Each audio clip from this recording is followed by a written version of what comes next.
Hey everyone, it's Christian Butzek, Vancouver Realtor. Thanks very much for tuning in. Okay, we're gonna have a lot of fun with today's topic. Today's topic is the top 10 things you don't wanna say or do to your real estate agent. And I'm gonna tell you why, and that's because you're gonna get really bad results if you do this. And I'm gonna show you exactly what I mean. So why don't we go ahead, let's jump into it. The top 10 things you don't want to say or do. The number one thing, and this I always hear this either at an open house or I meet a buyer. And the buyer is looking for a good deal. Everybody's looking for a good deal. And they say, let me know when you hear of a good deal. Give me a call. And that's all they want. They don't want to come and meet with me. They don't want to sit down for a meeting. There's no further discussion. It's just, hey, when you hear of a good deal, let me know. Give me a call. You do not want to say this. Because when you say this, what you're telling your real estate agent is, I want something for nothing. And I'm not willing to put in any effort or energy, and I don't want to build a relationship with you. I just want something easy brought to me. And you know what? When you say that, you go on the bottom of the call list for the real estate agent. So I'm just telling you that up front right now. The first person I would call if I found a really good deal for $100,000 would be someone I have a really tight relationship with. And that's somebody who I might see on a regular basis or talk to on a regular basis. So you really want to invest the time and energy and build a relationship with a real estate agent, someone like myself, and then you go to the top of the list if a deal comes along. That's what you want to do. Number two, and it's a variation of number one, and I sometimes hear someone say this who's thinking about selling their house. And they don't want to commit. They don't want to list. They're really kind of non-committal on all fronts.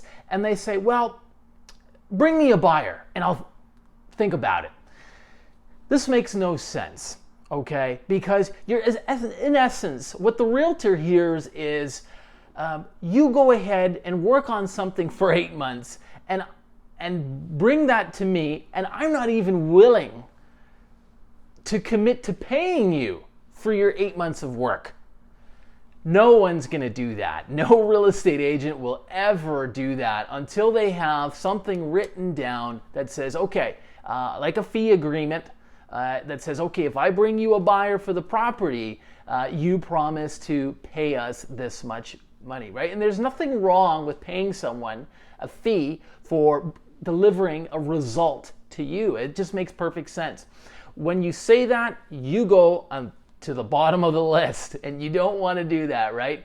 It's always preferable. Build that relationship, build that trust, and you go to the top of the list, and they just might bring you that buyer. And you better have a fee agreement in place as well. Otherwise, they're not going to work on it. Number three, take it or leave it. Now, occasionally you get these buyers, and it's in my career, I've worked on about 100 purchases and sales. That's quite a lot. This is over 1,000 hours in there.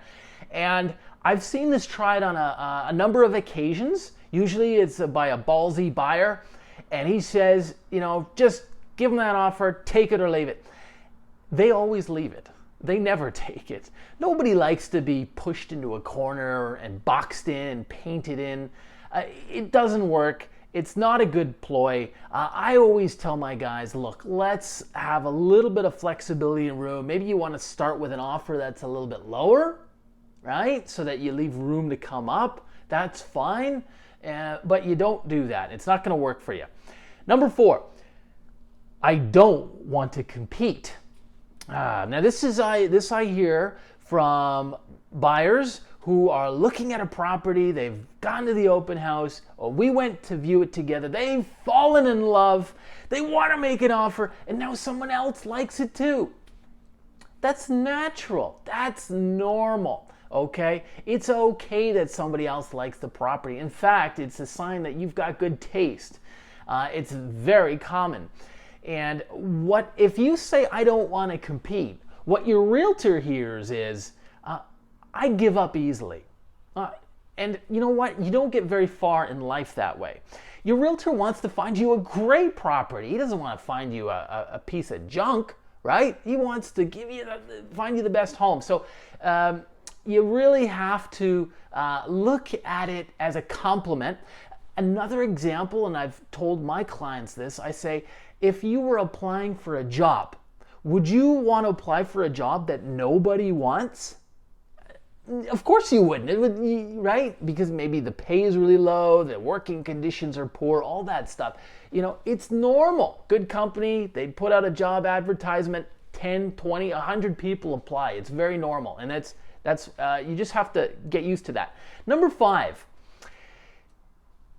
And this is a phrase I'd hear at the open house, especially in the busy market around 2016, 2017. Someone would come in, they'd look around, and they'd say, wow, and they'd fall in love with the place. And then they would say to me, I'm the seller's agent in this instance, they would say, if I write the offer through you, can I get a kickback? What your realtor here, or what the other realtor hears is, I'm going to play to your greed. I think you're greedy, and I can take advantage of that. And I personally never liked that, because I'm representing my seller in that case, and I take that very seriously. I think very good realtors do. And BC, and actually in Canada, we have something that's called fiduciary duty. Real estate agents need to take care of their clients like their own family and put their interests first. That's what fiduciary duty means. And I take that very seriously. So whenever someone walked through an open house and said that to me, I was turned off. I didn't want to deal with them. So never say that. You make yourself look bad. It's not going to work, especially with a good realtor. You just avoid it. What I suggest is you say, look, I love the place. I don't have a real estate agent. Could you recommend someone? So, and then, there's 450 agents in our company. I could have someone call them, or maybe you can say to the seller's agent at the open house, hey, I'm really interested. I'm going to call my agent and have them call you. That's the best way to do it. Number 6.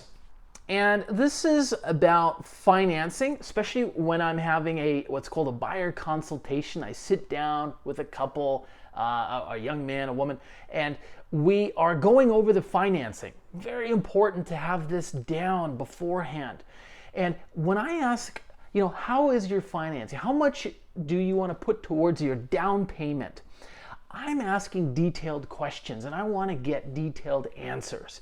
And when someone responds to me, oh, my financing's good, immediately I've got a red flag that goes up in my head, and I know their financing is not good. Your financing is not fine. And so I have to ask a few more questions, but my concern always there is that general vague responses. And my experience has been when clients, especially buyers, are very over what seems almost overconfident. Oh yeah, I spoke to a mortgage broker last week. He said I'm good.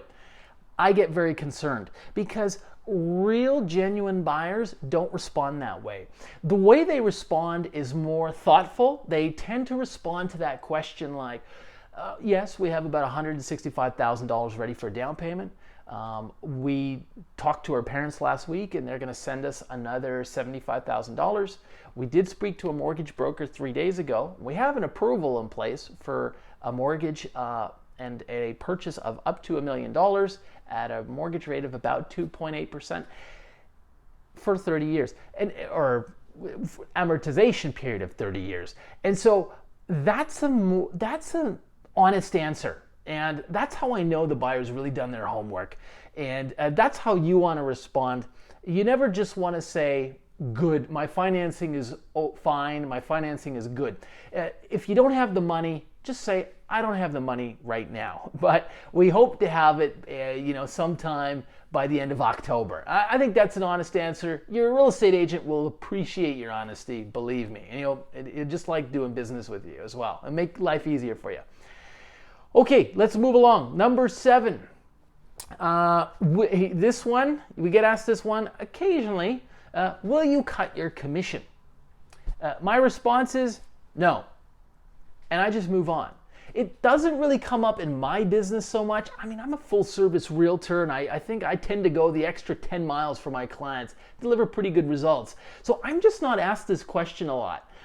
In my discussions with other real estate agents in the industry, some of them are asked this question, and I think it's a reflection on the lack of value they bring to the table. If you as a buyer or seller are finding that you're asking this question repeatedly of your agent, you need to move on, right? You just need to move on, because when you get in front of someone who's really good, you just won't ask that question. And I have clients who, I could charge more and they will gladly pay it because they just value the relationship with me and they know they're always going to get the honest, straight goods from me. And I think that's really important. For a home purchase or selling your home, it's your most valuable asset. You got to believe in the business professional that you're working with. That's the only way. So if that creeps up in your mind, interview somebody else. Number 8, this is a strategy, and it's talking the property down. I don't recommend this. I'll give you an example of this, a short story. About a year and a half ago, I had a nice listing over in Fairview, and I had a nice young couple. They came in, and I could tell they really liked it. Their body languages was very excited. They were just moving around. And then they paused, and they started to talk the property down. I said, well, we didn't like the painting outside. It looked a little bit not so good. It was chipping. Or we didn't like, the landscaping didn't look like that nice. Or, there's a section in the kitchen, blah, blah, blah. It was all of that stuff. And I didn't like that approach. And so it just didn't make me feel right. Okay, so never talk the property down, because it planted seeds in my mind like that they weren't really serious. And so actually we ended up receiving 2 offers for that property, and that couple ended up losing out because I didn't think they were for real.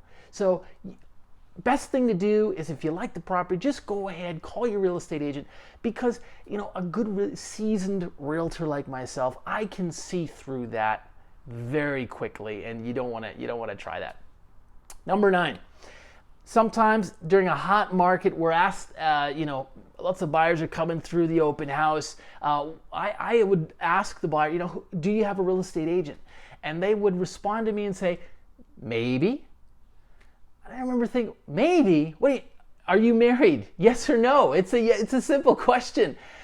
You never ever say maybe. And I think the thinking that type of buyer has is that maybe I can cut a deal with this person. I can get a leg up if I cut out my own real estate agent. Never do that, because what does a realtor like me hear? I hear that I can't trust you as far as I can throw you.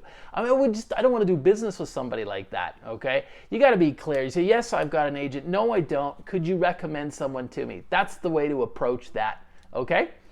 And number 10, this is a strategy. It is lowballing. Now, lowballing, I get the strategy. But here's the thing. Let's say you're looking at a home. You like it. It's listed at $999. All right? $999. And you really like the property. You ask your agent to do a comparative market analysis on it. And what your agent finds is that, properties like this sell for between $980,000 and $1,020,000. Well, guess what? You know that's a fair asking price. And so in that case, if it's a good home in a good condition, you're not going to offer $750,000. It makes no sense. And if you do that repeatedly on different properties, your agent's going to wonder what's wrong with you. My approach to that is the old Steve Jobs approach. I will just continually explain it until you understand. But it doesn't really work. I think it does work, though, in certain markets. If you're in a smaller market, maybe Wichita, Kansas, some small town in Alberta, the average home price is $200,000. It takes 8 months of the year to sell a home. that might work. That might work. But in Vancouver, on the east side, on the west side, oh boy, you know, this is one of the most valuable, where real estate is one of the most valuable here in the world.